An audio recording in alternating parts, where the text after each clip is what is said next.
Modern Horizons 2 is going to be a thing, and we're getting cube drafting for Arena. There's a lot of news coming down the pike. Greetings, owners of fine luxury cardboard rectangles. For those of you who saw the video from earlier today, I have sorted out my computer troubles a bit. Enough to make the attempt to try and put this news video out there, because there's a lot of exciting stuff going on. Because I did all the spoiler videos before, some of this stuff didn't really get covered, and some of it is news that just popped up. The majority of what we're going to talk about is actually dealing with Arena. I've got all of my notes on my handy dandy iPad. It's definitely not just a little piece of paper stuck in front of it, because look at me, I'm classy and fancy. So, Modern Horizons 2 is going to be a thing. Someone asked Rosewater, hey, is Modern Horizons 2 going to be a thing? And he said, yeah, with Modern Horizons, it sold successfully, so it's a matter of when, not a matter of if. So we got a scenario where Modern Horizons 2, obviously we don't have a date confirmed for it, but we do know that another one is coming. Now, what will the mix of the cards be? For those of you who don't know, Modern Horizons was a very interesting beast, where normally the previous modern sets they did were all reprints meant to feed into cards that were missing, like, not missing, but, you know, that people didn't have enough copies of, that were hard to come by. The more difficult to acquire hotter cards for Modern were included in these reprint sets. And then they came up with Modern Horizons, where they decided to introduce a bunch of new stuff into Modern, partially through reprints and partially through the creation of brand new cards. So I imagine it's going to follow a very similar recipe. It'll be interesting to see what's created in there, because we did get some really funky cards from the previous Modern Horizons. Had stuff like Urza and Yawgmoth. And from a flavor perspective, as a lore guy, I definitely enjoy that. And from a power perspective, Modern Horizons did bring some powerful cards that shook up some formats like Hogak. So that is interesting to note. Now, cube drafting. There's another thing that I mentioned will be coming to Arena. For those of you who don't know, like, what's the idea behind a cube draft? Well, a cube draft is where you get to do a draft, but instead of using regular boosters like Dominaria, or obviously more recent sets, you know, whatever's hot right now, your Theros draft, whatever floats your boat. This is a different style of draft where you don't get to keep the cards after the event in most cases. It depends on how they choose to execute this. They could do it one of two ways, where you get to play with those insanely powerful cards. Do you remember when they did the Ashiok and Elspeth event, where we had access to Moxes, Lotus, all that goodness? That, to me, looks like a test for basically what they can make function in terms of inserting into a cube. So that's the kind of stuff that you could expect to see in cube drafts. Now, they may do it in a way where it does allow you to add it to your collection, and they add that kind of stuff into some sort of format, or it may just be that cube drafting is going to be a scenario where, yes, you get access to Mox, Lotus, and all that crazy, like other crazy, insanely powerful cards. However, they don't get added to your collection at the end. So it's kind of like, do you want to play with a bunch of insanely powerful stuff, but you don't get to keep it? Or you get to play with a bunch of insanely powerful stuff, and they're going to bring it to, like, actually your collection where you can use it.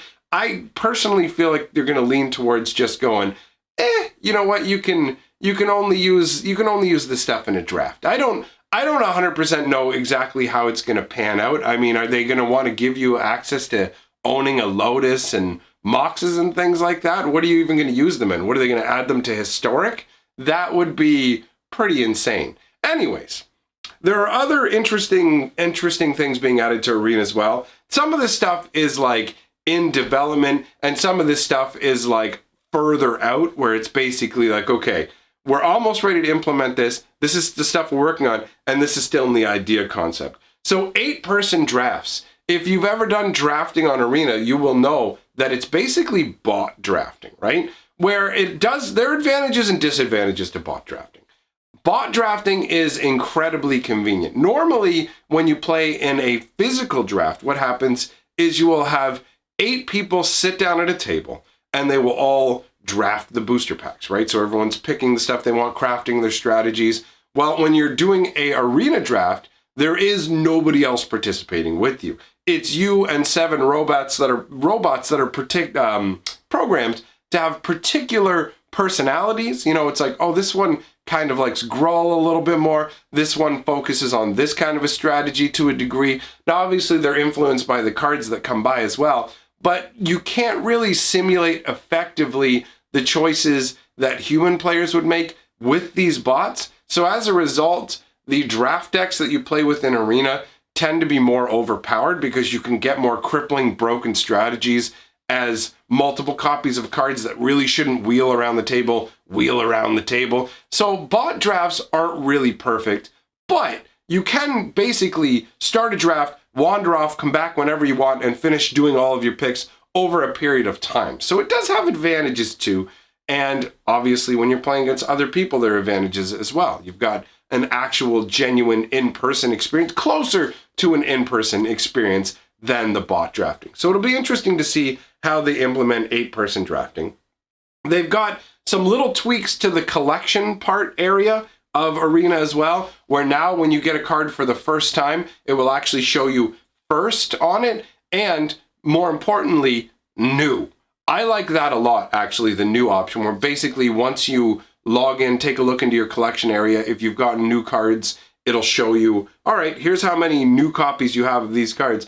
And it makes it way easier, because you know what it's like when you've basically like opened a number of packs from a draft or just gone on a booster opening tangent, and you're just like, okay, what did I even get again? What's new here? What did I already have? Especially when it comes to copies of stuff that's already in your deck. Because the way I do things is I have my gigantic green tower, and I will add cards in as I get them. I don't really like spending wild cards.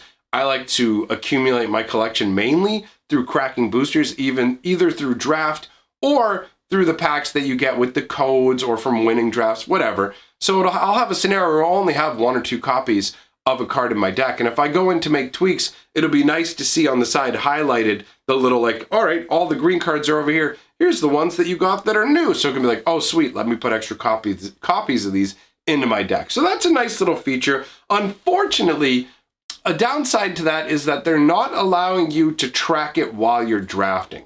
So you won't be able to like flip back and forth. Basically what I'm saying here is Arena needs a function, and will not currently have a function, that tells you how many copies of a card you have while you're drafting.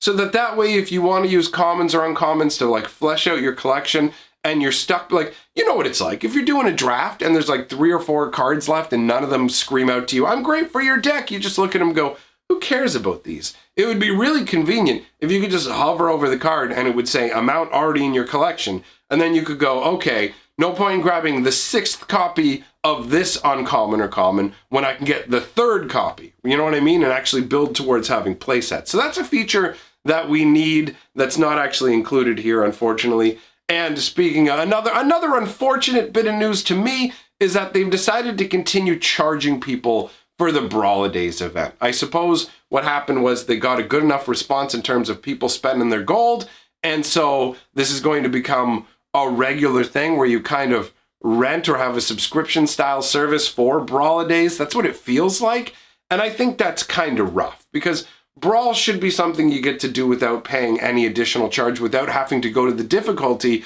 of having a friends list sort of thing, or we do it once a week. Brawl should just be something you can play at any time. You can play Historic or Standard at any time. I think the Brawl should be in the same category without being paywalled, even if it is just with, I mean, even if you can pay it with gold, it still feels like a paywall. And I don't appreciate that. But another feature I do like is friend messaging, because right now the friends list is like, it's cool in a way because you can add these people, but at the same time, all you can do is like send a challenge notification. You need some other way to contact them and say, hey, I actually want to play. Hey, are you available? Hey, do you see down here it's flashing saying play me a game? Because there were a number of times where people issued me challenges and I just didn't even notice them. And part of it is when I have Arena on, sometimes, I don't know about you guys, but sometimes I'll be playing a game of Arena, switch out of Arena to do something else, and then life just catches up with me and I'm like, oh, I've got to do all these different things. And I just leave Arena running on my computer for significant amounts of time. So at least with some kind of message box popping up, they'd be able to say, hey man, are you up for a game? And I could be like, yeah, let's do it. Or if I don't respond, then it's like, I'm not at my computer. But with the challenge option as it is, there's no real way to communicate that. So this is a nice improvement as well. This isn't all the improvements they're bringing to Arena, but this is the stuff that I thought was newsworthy.